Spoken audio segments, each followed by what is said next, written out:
Madam MC, President, so you'll excuse my voice.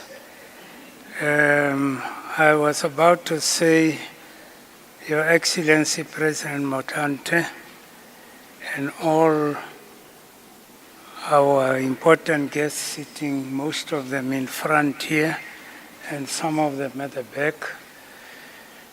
But above all, our students, our learners, and their teachers. We are here because we are South Africa. We are here because we embrace Olof Palme and the good that we got and we are still getting from Sweden. I am a walking product of this relationship. I've lived many years, many decades in Sweden. I walked the corridors with the late Olof Palme. He was my leader when I was there. I enjoyed the hospitality of Sweden and the internationalism of Sweden. And therefore, I have some little experience of what this thing called Sweden is. It is by no means a perfect country, but it is more perfect than an ordinary country. Perfect in the sense that they have not assumed they know better than anybody, but they have said we will achieve what we dream to be, what we want to do. And it is that approach that I very much valued. I said I was a product of that. They gave me a scholarship which made me to read and write after my Bantu education. So now I can stand in front of you and talk. But more importantly, they listened to some of us who were in Sweden and traveled throughout Sweden, joining people like Olof Palme to mobilize the opinion of Sweden, of Swedes, of Scandinavia, of the world to support our liberation movement. Therefore, nobody told you that I was a doctor, because I'm not. I got a scholarship to study medicine, but politics took me away from medicine. And they told me, you'll go back to medicine, liberate your country first. So in your careers, as you develop them, you'll also have to be changing gears as you go about, depending on what society wants you to perform for them. I also have experienced Olof Palme during the Vietnam War, just to mention, and the Chile Revolution, the Greek, all the countries that had problems. Olof Palme joined a demonstration. We see demonstrations in South Africa, but imagine you are a prime minister of a country and you go and join demonstrators in the streets of Stockholm against the Vietnam War, against the Americans. Diplomatically, that's not allowed. Presidents don't demonstrate like that. They have a way of talking to each other. But Olof Palme, because he was an internationalist, wanted to be in the front of that demonstration so that no doubts existed about his commitment. He did that. That was fantastic. That was brave. And of course, the big brother punished Sweden. They recalled the ambassador as a sign of displeasure with what Swedish president had done.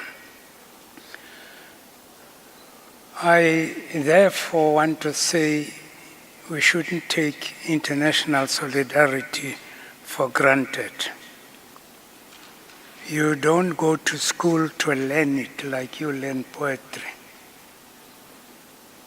You don't just go to a disco and dance and you are a revolutionary. You don't go to play football and you come back, you are a revolutionary. It's much bigger than all those important activities. At your age, that's where the seed of internationalism is planted and should be planted. You learn it now, and you grow and nurture it as the years go by. You learn it from your parents, from your community.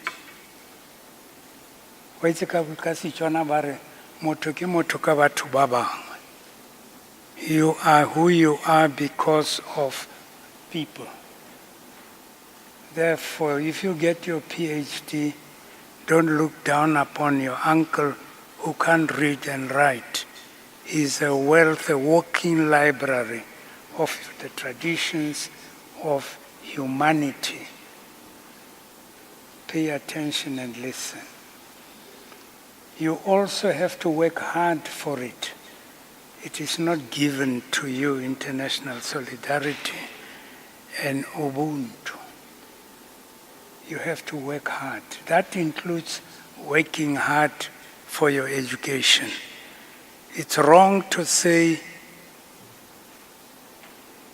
you are clever if you are educated. It is right to say education is part of my DNA. I must be educated. If you don't, you are letting down South Africa in a manner that is worse than even apartheid. The future of this country lies in all of us, but particularly the youth. Because tomorrow, if I'm still around, I'm told I'm at the transit hall at an airport. But before I take my plane out of this planet, I should have the pleasure of meeting most of you, if not all of you, as a minister, a professor, a researcher, even a president. It is possible, it can be done. Don't tell me you are poor. Don't tell me you don't have the brains, because if you have determination, you'll make it. And again, I'm dipping into my experience. I was an orphan, that is a child without parents, at the age of 12. And from then I became a private property or a communal property of my relatives and the community. One would give me an old shirt, one an old trousers. I didn't have shoes, I walked on barefoot. And through that, a combination of the community, you see me today. So don't tell me I don't have money, my parents are poor, my parents are not educated. You can still do it. Because the future of this country depends on each one of you. It is not an easy way to freedom, but it's a pleasant way to achieve. I want to say from Olof Palme and his friend Oliver Tambo